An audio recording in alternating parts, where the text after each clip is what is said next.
Well, I certainly have lost many battles. So far, I've not lost a war, but I've certainly lost many battles. Oh, yeah, more than I can keep.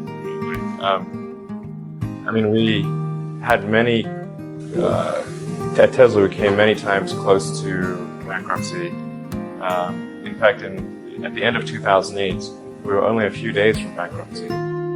Literally 2 days, or 3 days maybe. I gave basically both SpaceX and Tesla from the beginning a probability of less than 10% likely to succeed. In the beginning, I wouldn't even let my friends invest because I don't want to lose their money. You know, I'd rather lose my own money. We almost did die at SpaceX, actually. So I budgeted for 3 flights.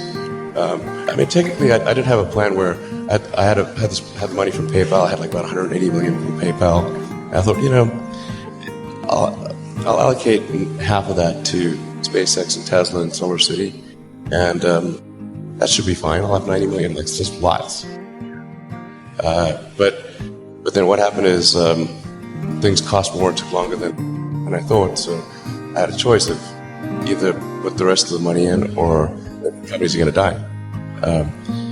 And so I ended up putting all the money in and borrowing money for rent from friends. If you want to try to come up with an innovative breakthrough, that's going to be how it is. Anything which is significantly innovative is going to come with a significant risk. You've got to take big chances in order for the potential for a big positive outcome. If the outcome is exciting enough, then taking a big risk is worthwhile. It's really, once executing down a path, I actually do my absolute best to reduce risk, you know, because, or to improve another way of saying it, to improve the probability of success, because when you try to do something that is very, very risky, that you have to spend a lot of effort trying to reduce that risk as you embark down that path. I mean, I think I'm kind of constitutionally just geared to just keep going. I don't know. It's yeah. I mean, it just I don't know. I mean, it certainly there are times when things don't go well, and then that's quite dispiriting for sure. And so then it's difficult to proceed with the same level of enthusiasm. But I do think the things that we're doing are you know, pretty important to the future. And if we don't succeed, then you know it's not clear what other things would succeed. And if we don't succeed, then we'll be certainly pointed to as a reason to try for these things. I think it's important that we do whatever is necessary to keep going. So how do you keep your focus on the big picture when you're constantly faced with, we could be out of business in a month? Well, it's just a very small percentage of mental energy is on the big picture. Like you know where you're generally heading. The actual path is going to be some sort of zigzaggy thing in that direction. And try not to deviate too far from the path that you want to. You're going to have to do that to some degree. I think successful entrepreneurs probably come in all sizes, shapes, and flavors. And obsessive with respect to the quality of the product is very important. Even if you're the best, there's always a chance of failure. So I think it's important that you really like whatever you're doing. If you don't like it, life is too short. If you like what you're doing, you think about it even when you're not working. It's something that your mind is drawn to. And if you don't like it, you just really can't make it work. A lot of times people creating companies going to be fun. I would say it's really not that fun. I mean, there are periods of fun, and there are periods of worst. And particularly if you're the CEO of the company, you actually have a distillation of all the worst problems. There's no point in spending your time on things that are going right. So you only spend on things going wrong. And there are things that are going wrong that... So you have like the worst. You have a filter for the crappiest problems in the company. most pernicious and painful problem. I think you have to feel quite compelled to do it and have a fairly formal staring into the abyss and eating glass. And there's some truth to that. The staring into the abyss part is that you're going to be constantly facing because most startups fail. Every night. So that's the staring into the abyss. If I don't get this right, the company will die. It should be quite straightforward.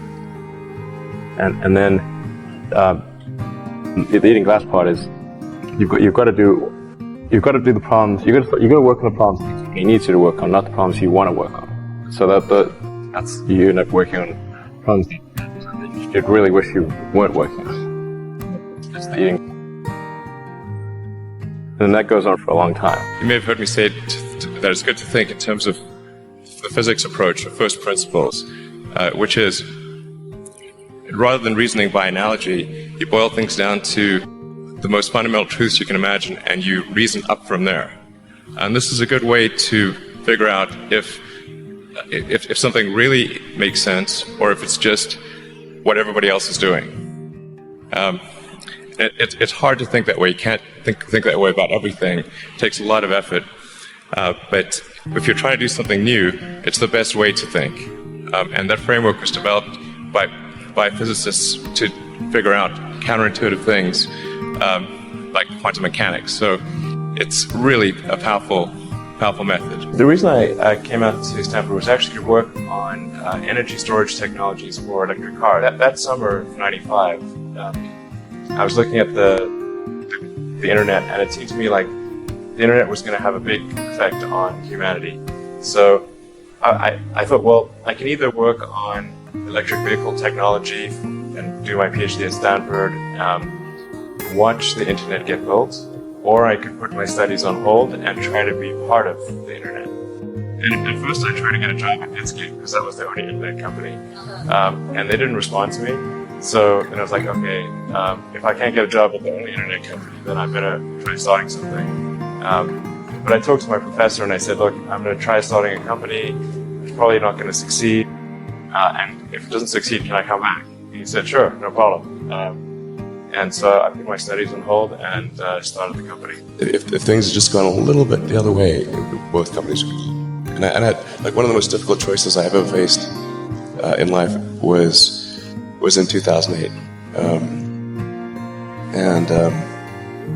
I think I had maybe $30 million left, or $30 or $40 million left in 2008. I had two choices: put it all into one company, then the other company would definitely die, or split it between the two companies. But if I split it between the two companies, then both might die. And when you put your blood, sweat, and tears into creating something, building something, it's like a child. It's like, which one am I going to let one starve to death? I can bring myself to do it, so I split the money between the two. Fortunately, thank goodness, they both came through.